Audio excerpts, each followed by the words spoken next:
And give you a little bit of an overview on a tool that I'm offering plans for on my website. That's going to be at riley-tool.com.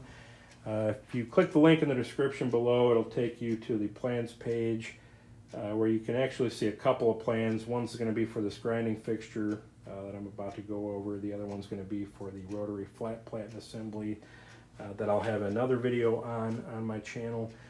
But before I get into that, I do want to point out, these plans, these tools, these videos, they're as much for you as they are for me.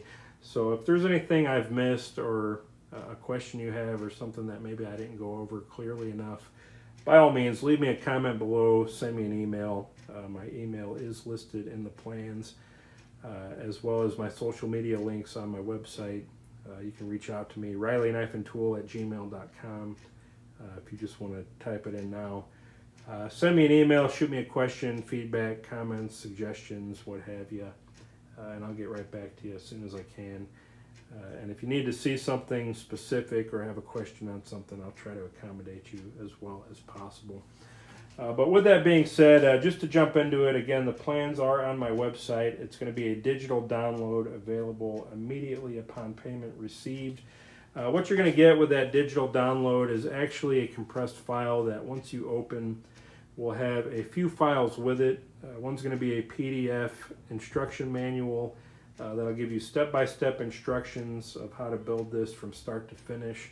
That's also going to include drawings, dimensions, specific pictures of different build steps. It's also going to include a parts list or a bill of materials that'll break down each individual part that you'll need as well as where to get it. You're also going to have a template file which will give you one-to-one scale drawings that you can print out if you'd like to just lay it over your material and cut it out that way, or center punch your holes, cut your lines, whatever you need through that. That's going to be an option for you as well. And lastly, it's going to have the Fusion 360 files or the .dxf files if you'd like to open those up with Fusion or with a 3D drawings viewer that'll allow you to zoom in or out of the assembly drawings or the assembly itself. You'll be able to isolate components, dimension things, and really see every little detail as much as you'd like or need to in order to see how this goes together or how it was designed and built.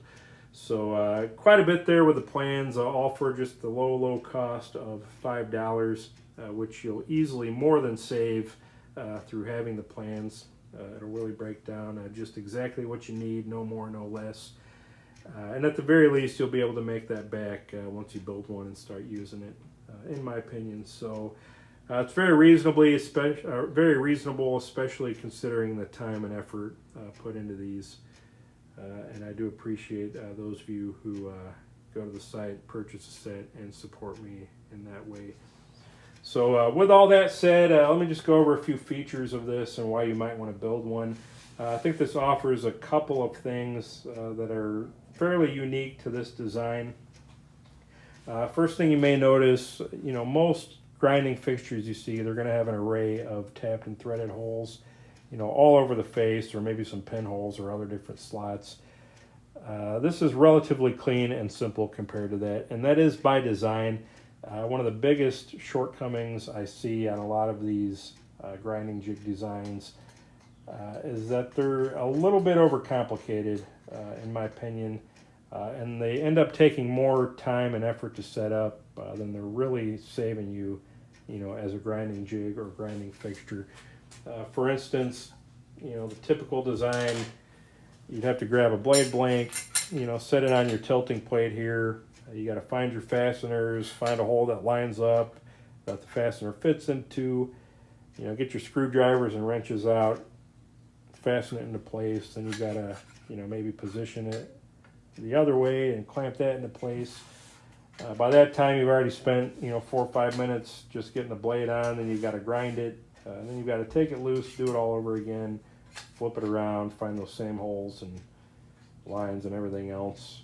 And by the time you're done, you've spent probably 2 or 3 times the amount of time just setting it up as you did actually trying to grind it and make the knife. So with this, I've really tried to simplify that. You've just got 2 stop pins here with very quickly and easily adjustable knobs. You know, you can go up or down, left or right, in or out as needed. Set the height, set your position very quickly and intuitively. For instance, you know, on this particular blade, if I want it a little bit higher, just have to pivot that up and I'm ready to go. Now I can simply just grab the blade like so, start grinding. Or if I prefer, you know, grab a pair of vice grips or a spring clamp or a toggle clamp, something like this. And I have both hands to control the jig and grind it however I need to. When I'm ready to switch sides, just simply a matter of flipping it around, you know, setting the height if needed. A lot of times you don't really need to change anything. Clamp it back in place and I'm ready to go. As far as adjusting your angle, that couldn't be any easier or more intuitive as well. Once you have your blade in place, stick an angle cube on it. You can use a protractor, angle gauges, whatever. And we'll actually go ahead and bring this clamp back. You want to zero your angle to your work rest.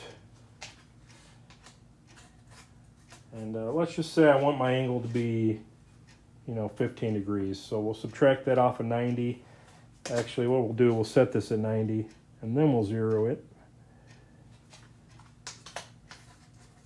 Now I can put that on my blade. If I want 15 degrees, you know, I can loosen this. One rotation is about 1 degree.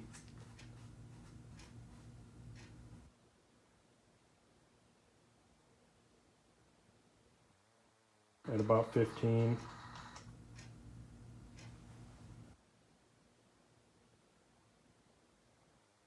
Micro adjust as needed.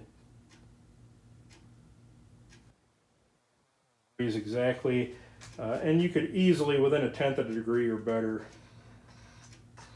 you know, put these however you need to. And as far as your range of motion, you know, if I run this all the way forward, I can go back about 20 degrees or so. If I need to go forward, run this all the way back, I've got about 50 degrees or so, and you guys can kind of take my word on that. That's actually just over 50. And if I needed to go any more than that, I just put a longer threaded rod here, and this can actually go pretty much all the way down to flat if needed, though I'm not sure what application that would ever serve. The way it's designed, you'll rarely need more range of movement than that. But again, you can go all the way down if needed relatively easily. The majority of your angles, though, they're going to be probably 10 to 20 degrees off vertical, somewhere around here. And you can see just how quick and easy that is to set up and go. It's rock solid. Nice, easy sliding movement with this UHMW. And as far as the wear plate, I go over that in the plans. You can use UHMW, you can use ABS, you can use nylon, micarta, HDPE, you name it. This is probably the better option. I go over all that in the plans once again. It just makes a really nice, smooth sliding surface and grinding jig. The other advantage to this design, it's relatively easy to scale up or down. If you need to go longer, shorter, higher, smaller, you know, however you need it. You know, the plans just give you kind of the basic design. Though they do give you each specific dimension and location of everything if you want to build this exact jig, which I think is kind of a good compromise for most blade sizes, whether it's a large, small, you know, a little slip joint blade even, up to a large chef knife. You could do that on this fixture, but if for some reason you preferred bigger, smaller, you know, shorter, taller, whatever, you can scale this down relatively easily and just kind of design it around the basic components, which are this joint here, your locking knobs, your locking post, and your hinge. So that's pretty much it for an overview, guys. Again, if you wanted to customize this faceplate, that's easy to do as well. But I think as it sits, it doesn't get much better than this design as far as speed and efficiency. And just getting to grinding, you know, already I'm ready to go. If I wanted to kind of micro adjust the angle, I could. And this just really makes using the fixture even easier than, you know, one might have thought to begin with. So that's it, guys. If you have any more questions, leave them below or reach out to me directly by email or through my website. I do appreciate the views. I appreciate the supports. I appreciate any questions or feedback as well. So let me have them. Thanks for watching. We'll see you guys on the next one.